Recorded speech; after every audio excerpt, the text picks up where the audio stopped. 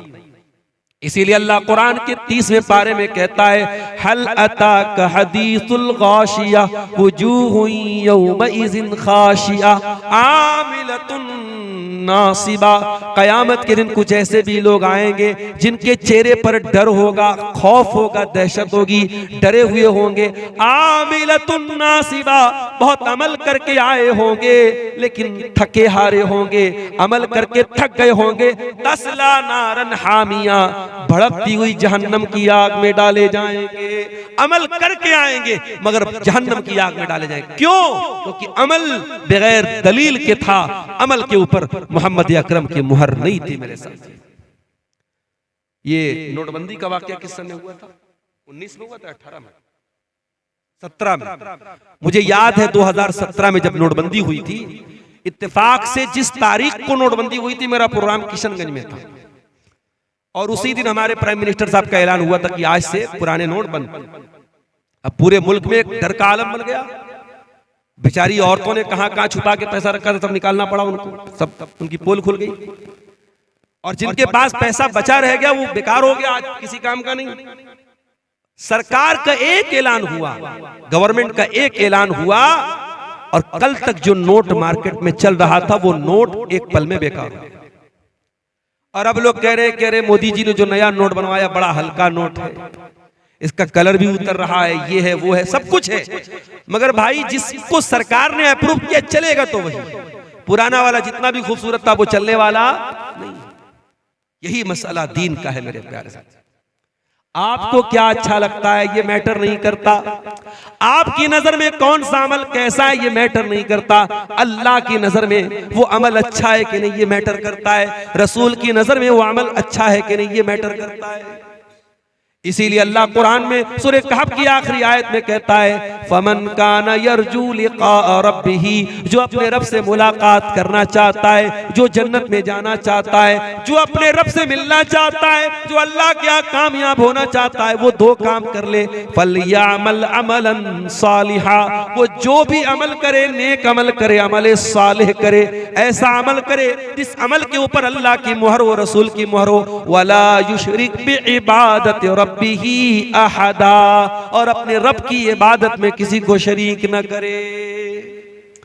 शिर्क मत करो और बिदअत मत करो, ये दो खतरनाक चीजें हैं। अल्लाह को राजी करना है तो शिर्क से भी बचना है और बिदअत से भी बचना है। तो अल्लाह ने फरमाया गैरिल मग़दूबि अलैहिम वलद्दालीन, आय अल्लाह हमें उनके रास्ते पर भी तू न चला जिनके पास इल्म था लेकिन अमल नहीं था, वलद्दालीन, और उनके रास्ते पर भी तू न चला जिनके यहाँ अमल था मगर इल्म के बगैर था। इसीलिए मेरे भाइयों हम ये कहते हैं इल्म हासिल करो, इल्म हासिल करो। और इल्म कहां से हासिल करोगे? माफ करना, इल्म हासिल करना है तो इन्हीं उलमा से सीखना पड़ेगा, इल्म हासिल करना है तो इन्हीं मदरसों में आपको इल्म मिलेगा। यही कुरान के हाफिज, कुरान के आलिम, कुरान के कारी आपको कुरान पढ़ना सिखाएंगे, यही से आपको हदीसें पढ़ना सिखा, हदीसों का इल्म आपको मिलेगा। कुरान और हदीस का इल्म आज भी आपको इन्हीं मदरसों में मिलेगा। और याद रखो, कोई सूटेड बूटेड होकर के आ जाए, कोई फर्राटेदार इंग्लिश बोलने लगे और आप ला करके जल्दी से उसको माइक दे दे कि साहब ये तो बड़ा सूट पहन के आया है, बड़ी फर्राटेदार इंग्लिश बोल रहा है। नहीं, आपका स्टेज, आपका माइक, इसका भी एक वकार है मेरे प्यारे साथी। और मैं अक्सर सीमांचल के जलसों में बोलता हूं, मुझे बहुत अफसोस होता है, अभी आपके इसी अररिया के इलाके का एक मौलवी वो बाकायदा तकरीर में कह रहा है कि मोहम्मद बिन सलमान साहब मेरा वीजा नहीं पास कर रहे हैं, मैंने उनके खिलाफ बोल दिया है, वो मेरा वीजा नहीं पास कर। अबे जाहिल, झूठे, मक्कार, कितना बड़ा फ्रॉड है, कितना बड़ा झूठा है तू। पहली बात तो तू झूठ बोलता है, सऊदी हुकूमत के खिलाफ जहर उगलता है, और उसके बाद इस तरीके की कहानी सुनाता, तेरे जैसे न जाने कितने पड़े, तुझे वो वीजा नहीं देंगे उम्रा के लिए। और तू ये समझता है कि सामने पब्लिक जो बैठी है वो जाहिल गंवार पब्लिक है, जो चाहे सुना दे। इसीलिए मैं अपने अहले हदीस भाइयों से कहता हूं, और आपके इस सीमांचल के इलाके में खास तौर से मैं कहता हूं कि अल्लाह के वास्ते आप अपने उन उलमा को दावत दो जो किताब सुन्नत के जानकार हैं। हर अहरे गैरे रत्तु खैरों को स्टेज पर दावत मत दो मेरे साथ।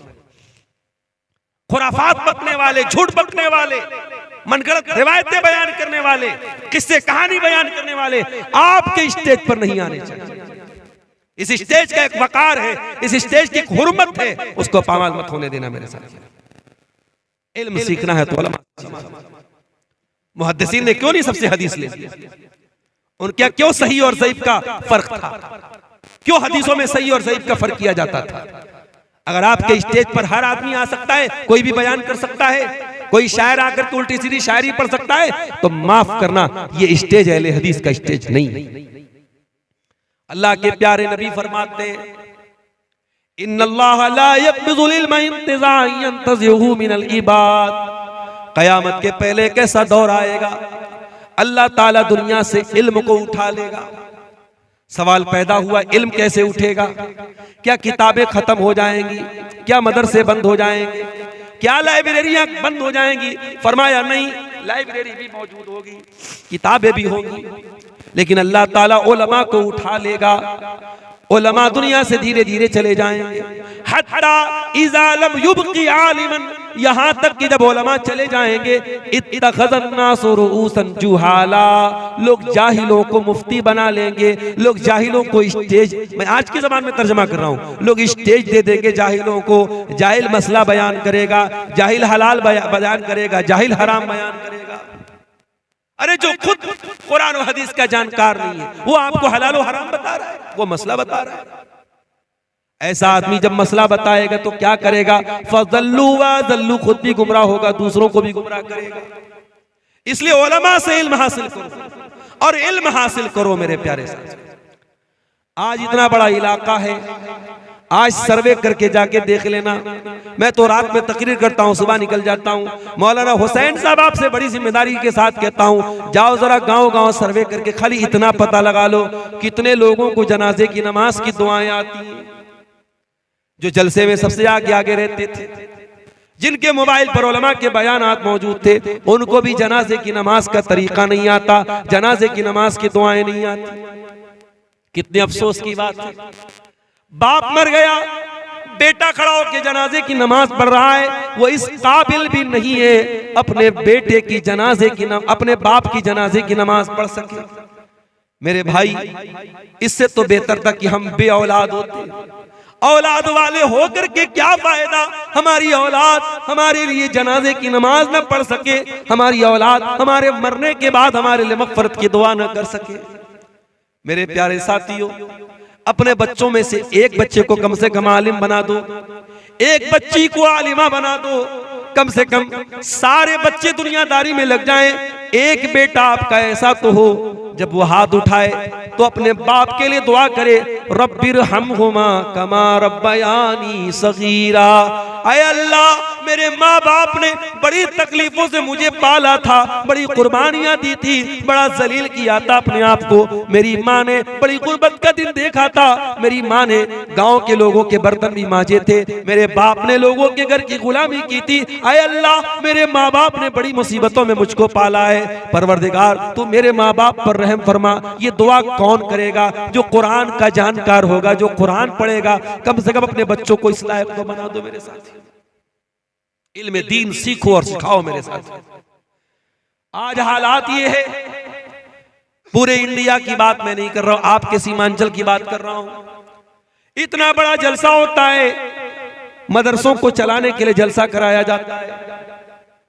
मैं आमतौर से चंदा नहीं करता, मुझसे भी लोग कहते मौलाना थोड़ा चंदा कर देना। ये मजबूरी क्यों आ गई? क्यों आपको मदरसों को चलाने के लिए जलसा कराना पड़ रहा है? ये भी बहुत बड़ा सवाल है।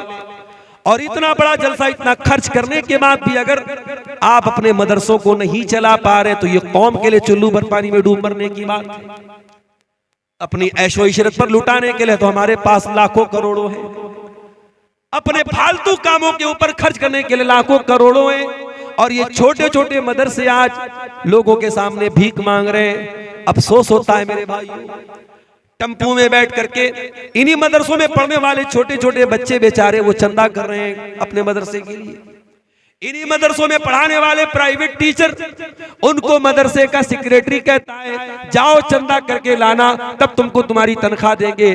5-6 हजार की तनख्वाह पाने के लिए वो बेचारा, वो प्राइवेट टीचर, वो प्राइवेट पढ़ाने वाला मौलवी बेचारा गांव गांव घूम करके धान उतारता है, चंदा उतारता है, तब जा करके उसकी तनख्वाह का इंतजाम होता है। ऐसा क्यों हो रहा है मेरे साथियों? क्या ये उलमा की तहकीर नहीं है? क्या ये उलमा की तौहीन नहीं है कि आज आपने अपने उलमा को भिखारी बना के रख डाला है? मेरे भाइयों, होना तो ये चाहिए था कि इन उलमा के आपके दरवाजे तक पहुंचने की नौबत ही ना आती, आप खुद उन तक पहुंच के जाते। मौलाना, मुझे अल्लाह ने लाखों का मालिक बनाया है, ये मेरे माल की ज़कात है, इस माल की ज़कात में से मैं आपके मदरसे को भी दे रहा हूँ, मैं इन गरीब बच्चों के ऊपर भी खर्च कर रहा हूँ, मैं इन यतीम बच्चों के ऊपर भी खर्च कर रहा हूँ। होना तो ये चाहिए, मगर हो क्या रहा है कि ज़कात देने के लिए भी आज हम ये चाहते हैं कि लोग भिखारी बन के हमारे दरवाजे तक आए। इसीलिए मैं अक्सर कहता हूं कि हमें सिस्टम को बदलना पड़ेगा, हमें सिस्टम को बदलना पड़ेगा। ज़कात देने का जो तरीका हमारे यहाँ है, इस तरीके को हमें बदलना पड़ेगा। ये ज़कात देने का सही तरीका नहीं है। मेरे अजीजों, मेरे प्यारे भाइयों, इल्म की कदर करो, उलमा की कदर करो। प्यारे नबी ने हमको ये सबक भी दिया है, अपने बच्चों का हक कुर्बान करके दीन सीखने वाले बच्चों की कदर करो। आज आप कभी मदरसों के हॉस्टल में जाके देखिए, छोटे छोटे बच्चे जो पढ़ते हैं बेचारे, इन छोटे छोटे बच्चों पर जिम्मेदारियों का कितना पहाड़ आ जाता है। आपका बच्चा जहां चाहे वहां खेल रहा है, कपड़े मैले हो जाते हैं, घर में आता है उसकी माँ उसके कपड़े धुल रही है। मदरसों में पढ़ने वाले छोटे छोटे बच्चे ये बहुत सोच समझ के खेलते हैं, कपड़ा ज्यादा गंदा हो जाएगा तो धुलना तो हम ही को है। बेचारे बैठ करके अपना कपड़ा धुल रहे हैं। छोटे छोटे 10 साल के 12 साल के बच्चे अपने हाथों से सारा काम कर रहे हैं, अपने कपड़ों पर इस्त्री भी कर रहे हैं, अपने कपड़ों को भी धुल रहे हैं। आपके बच्चे को तो उसकी मां नहलाती है, ये बच्चे मदरसों में जाते हैं, इनको खुद अपने सारे काम करना है। और फिर जैसे ही पढ़ाई का टाइम हुआ, अगर जरा सी ताखीर होगी, मौलवी साहब की छड़ी भी मौजूद है, छड़ी उनकी पीठ पर पड़ गई, आपके बच्चे को कोई एक थप्पड़ मार दे, आप फौरन दौड़ करके जाते हैं, हमारे बच्चे को किसने मारा? वो बच्चा जो हॉस्टल में गया है, माँ बाप की नजरों से दूर है, उसको डिसिप्लिन में रखने के लिए कभी उस्ताद ने मार भी दिया, कभी उसकी पीठ पे 2-4 छड़ी पड़ भी गई, वो बेचारा रो तो देता है, उसकी आंखों से आंसू तो आ जाते हैं, मगर न माँ उसके पास है न बाप उसके पास है, वो शिकायत कर सके, वो अपने दिल के दर्द का इजहार कर सके। इतनी कुर्बानियों के बाद, और आपके गांव में तो जागीरों का भी निजाम है, घर घर जाकर ये बच्चे टिफिन लेकर के जाते हैं, भिखारी बन के उनको खाना मिलता है, फिर वो खाना खा के बेचारे बच्चे पढ़ते हैं। कितने मदरसे ऐसे जहां मतबक नहीं है और जागीर का निजाम है, और बच्चे उसी सिस्टम से खाना खाते हैं और फिर पढ़ लिख करके वो आलिम बनते हैं। इतनी कुर्बानियों के बाद जब वो इंसान आलिम बनता है, मेरे भाइयों, उस आलिम की कदर किया करो। मैं ये नहीं कहता उसको फरिश्ता मान लो, हाँ वो भी इंसान है, वो भी इंसान है। तुमसे गलती होती तो उससे भी हो सकती है, तुम्हारे कदम बहकते तो उससे भी बहक सकते हैं। अगर उससे गलती भी हो जाए, उससे अगर गलत काम भी हो जाए, मैं ये नहीं कहता कि आलिम की गलती को नजरअंदाज कर दिया जाए, मगर हाँ कम से कम एक आलिम का जो मकाम है उसका लिहाज रखा जाए। कोई ऐसा काम न किया जाए कि दुनिया उलमा से बदजन हो जाए, दुनिया उलमा से बदगुमान हो जाए। अपने उलमा को उनका मकाम दो, उनका हक दो मेरे प्यारे साथी। इसीलिए अल्लाह के प्यारे नबी फरमाते हैं, मन सलक तरीकन यतलुबु फीहि इल्मन सहलल्लाहु लहू तरीकन इलल जन्ना। जो इल्म दीन सीखने के लिए घर से निकलता है वो जन्नत के रास्ते पे जाता है, वो जन्नत के रास्ते पे चल रहा है। व इन्नल आलिम ला यस्तगफिरु लहू मन फिस समावाति वल अर्ज़ि। और आलिम के लिए जमीन व आसमान की तमाम मखलूकात मग़फ़िरत की दुआएं करती हैं। हत्तल हीतान फिल मा, यहाँ तक के पानी की मछलियां भी आलिम के लिए मग़फ़िरत की दुआ करती है। आपका बेटा अगर आलिम बनेगा, अगर वो वाकई में आलिम बनेगा और उसके इल्म से लोग फायदा उठाएंगे, मेरे प्यारे साथियों, आप दुनिया से चले जाएंगे, आपका बेटा दुनिया से चला जाएगा, जब उसकी किताबें पढ़ी जाएंगी, जब उसके इल्म से लोग फायदा उठाएंगे, उसके लिए दुआ करेंगे, उस दुआ का आपको भी फायदा मिलेगा।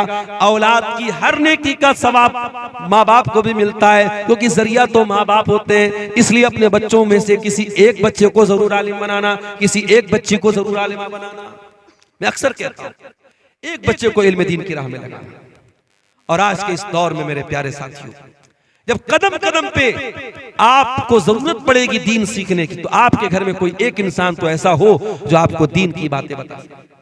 कल मौलाना फजल हक मुबारकपुरी के जनाजे में जब मैं गया, उनके 6 बेटे हैं और 6 के 6 बेटे हाफिज और आलिम। अल्लाहु अकबर।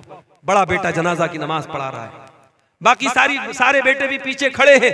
ये मंजर देख के दिल पर बड़ा असर हुआ कि ये इंसान जिसका जनाजा रखा हुआ है, ये उलमा का बाप है। मेरे भाइयों, आलिम बनना ये कमाल है, मगर उससे बड़ा कमाल ये कि आप उलमा के बाप बन जाएं, आपके बच्चे उलमा बन जाएं, आपके सब बच्चे आलिम दीन बन जाएं। ये बहुत बड़ी बात है मेरे अजीजों।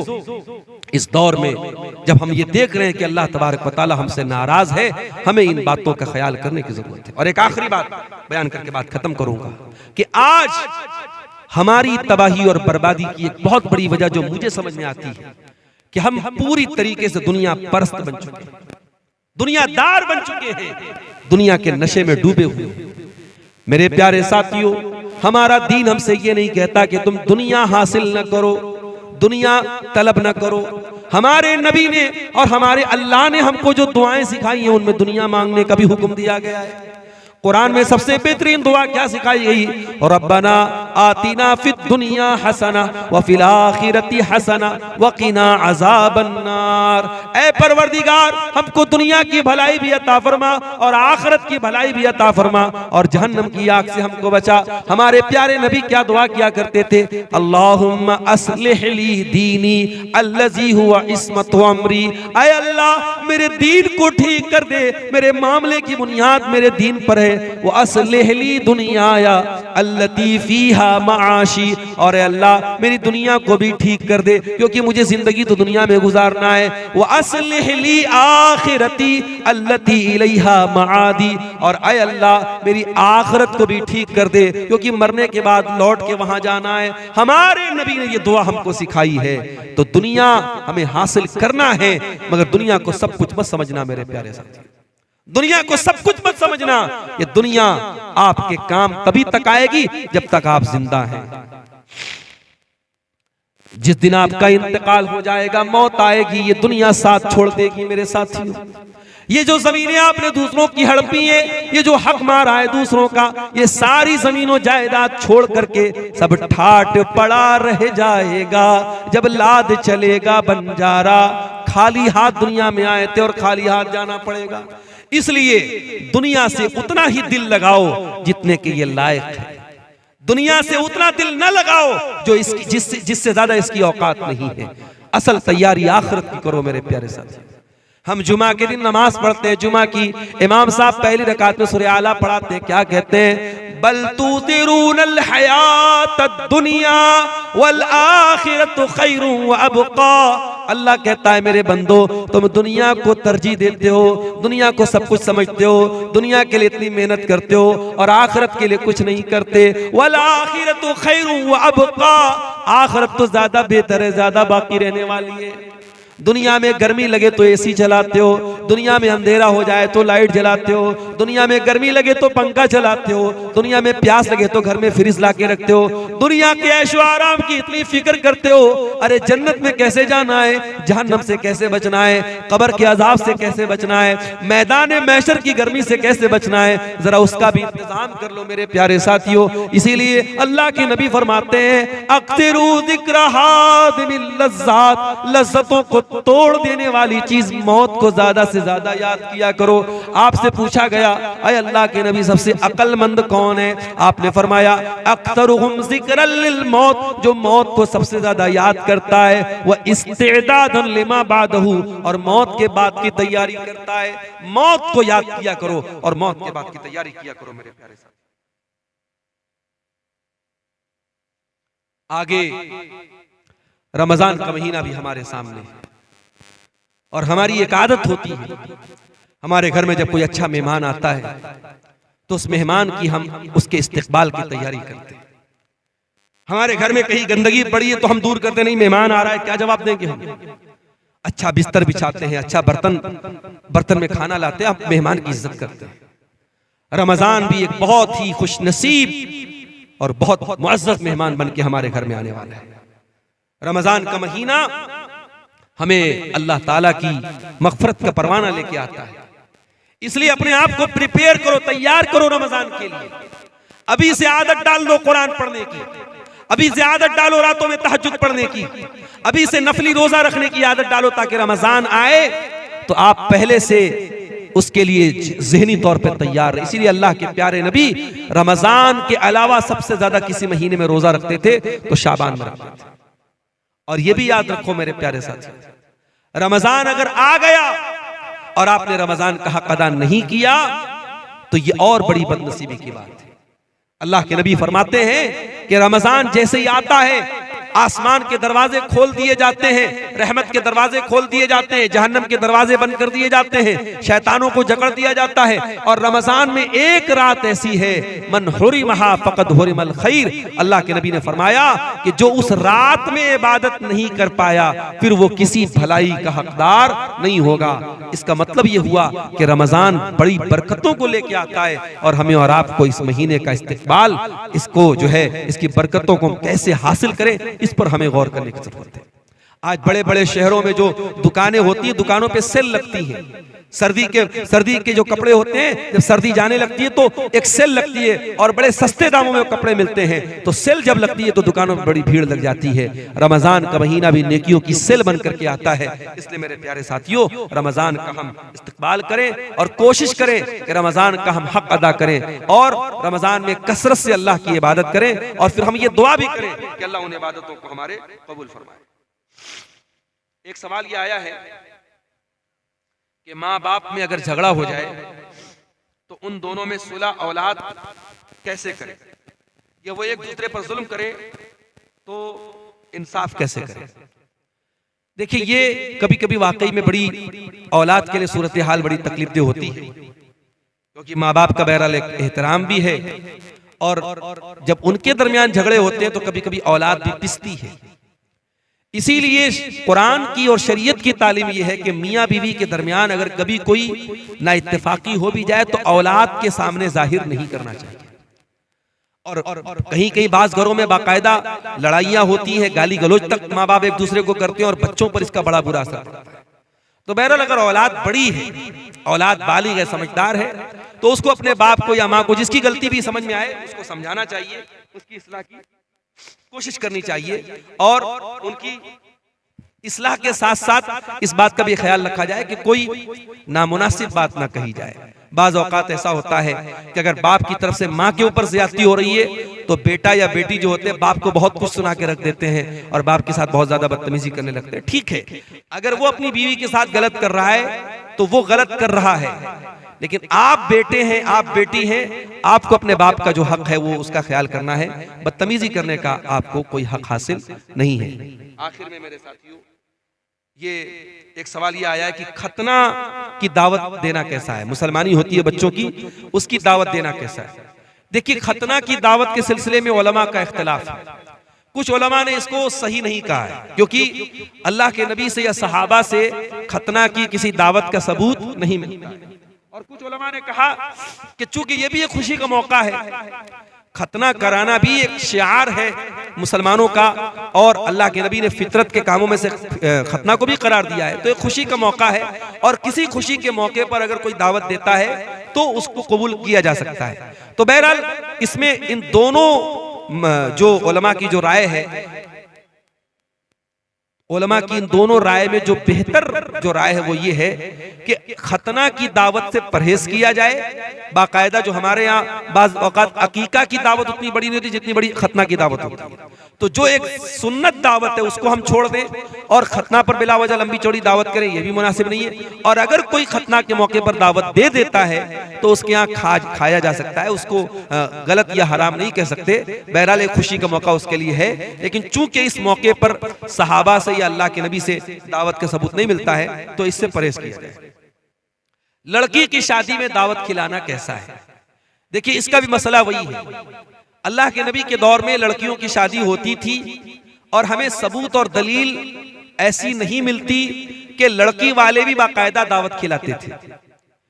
हजरत उम्मे हबीबा, अल्लाह के नबी की बीवी उम्मे हबीबा, जब उनका निकाह अल्लाह के नबी के साथ हुआ तो उनके वली की हैसियत से नजाशी जो थे हबशा के बादशाह, उन्होंने बाकायदा सहाबा को दावत दी थी। तो बाज़ उलमा ने उससे ये दलील पकड़ी है कि लड़की की शादी में भी दावत दी जा सकती है, मगर कोई ऐसा आम रिवाज सहाबा के दौर में नहीं था।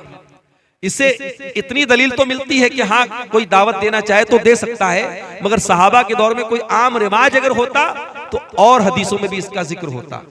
और आज के दौर में हम खास तौर से ये देखते हैं कि लड़की की शादी में जो दावत होती है, मैं बहुत सारे लोगों को ऐसे जानता हूं जो बाकायदा ज़कात की रकम उतारते हैं, लोगों से मदद मांगते हैं और फिर वो 400-400 लोगों को खाना खिलाते हैं और 2-3 तरीके का आइटम खिलाते हैं। तो ये तो बहुत नामुनासिब बात है कि आप ज़कात उतार करके अपनी लड़की की शादी में आप जो है दावत लोगों को खिलाएं। तो असल तो यही है कि शरीयत में लड़के के ऊपर वलीमा की दावत है, लड़की के घर वालों के ऊपर किसी दावत की जिम्मेदारी शरीयत ने नहीं डाली है। अलबत्ता अगर कोई लड़की का बाप साहिब हैसियत है, अगर वो अपने कुछ मेहमानों को 100-200 मेहमानों को 300 जो भी उसके मेहमान है, अगर वो खाना खिला रहा है, दावत दे रहा है, तो हम उसको नाजायज तो नहीं कह सकते, गलत तो नहीं कह सकते, लेकिन अगर इसको एक रिवाज बना दिया जाए और जरूरी बना दिया जाए और उसकी वजह से गरीब और मिडिल क्लास के लोगों को हर हाल में दावत देनी पड़े, तो फिर इस दावत को भी हमें रोकना चाहिए। फिर इस दावत अभी बनारस में बाकायदा वहाँ जो अंसारी बरादरी के लोग हैं, तो उसमें एक तंजीम चलती है, वहाँ पे उन्होंने बाकायदा एक कानून पास किया है कि अब जो दावतें होंगी तो बारात नहीं जाएगी लड़की वालों के यहाँ, और वलीमा में एक तरह का खाना होगा और इतने बर्तन दिए जाएंगे, इतने कपड़े दिए जाएंगे, एक लिमिट उन्होंने बनाई है, जो बहुत अच्छी बात है, क्योंकि आज शादी ब्याह की इन रस्म और रिवाज को पूरा करने के लिए लोग कर्जे ले रहे हैं, बैंक से लोन ले रहे हैं, एक दूसरे से मदद मांग करके शादी कर रहे हैं, जो कि बिल्कुल भी मुनासिब बात नहीं है। तो खुलासा ये निकला कि लड़की की शादी के मौके पर दावत दी जा सकती है, मगर बेहतर नहीं है, इसकी हमें हौसला अफजाई नहीं करनी चाहिए, जहां तक हो सके इसको रोकने की कोशिश करनी चाहिए। क्यों? क्योंकि एक रिवाज बन रहा है और इसकी वजह से गरीब लड़कियों की शादी मुश्किल हो रही है। वल्लाहु आलम बिस्सवाब। तो मेरे अजीजों, आखिर में मौलाना हुसैन साहब ने ये मुतालबा भी किया है कि हमारे मदरसे के हक में थोड़ा सा आप ताउन की अपील करें। आइए, ये रात का आखिरी वक्त है, आते आते जाते जाते आप जो हो सके मदरसा उम्मे सलमा लिल बनात के लिए ताउन